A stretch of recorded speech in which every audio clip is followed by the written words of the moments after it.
Hey y'all, welcome back to Her Quiet Strength. If you're listening to this while winding down, resting, or just needing a moment to breathe, I'm really glad you're here. Today I want to talk about something that sounds simple, but actually it took me years to understand, and that's my self-care philosophy. Because self-care at 20 looks very different from self-care at almost 30. When I was younger, I thought self-care was mostly doing more, fixing myself, trying to become better, become prettier, and even become more productive. Self-care looked like face masks, routines, aesthetic mornings, and don't get me wrong, I still love those things, but then I look back and I was only using self-care to cope, not to truly care about myself. I thought if I could just look put together, I would eventually feel put together.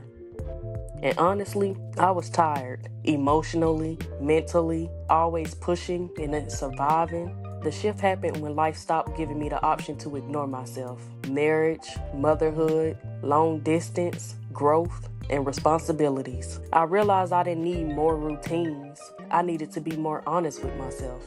I had to ask myself what actually drains me.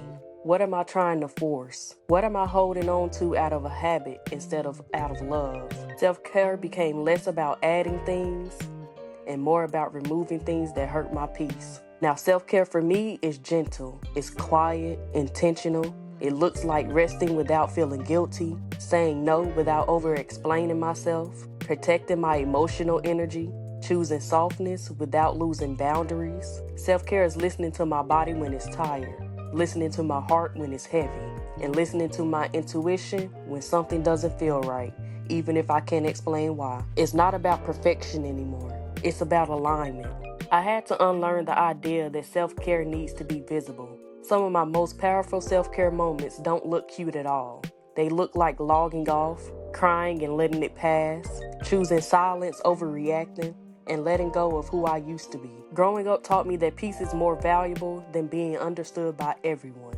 And protecting your peace is self-care. If you're still figuring out what self-care looks like for you, you're not behind. Your self-care will evolve as you do.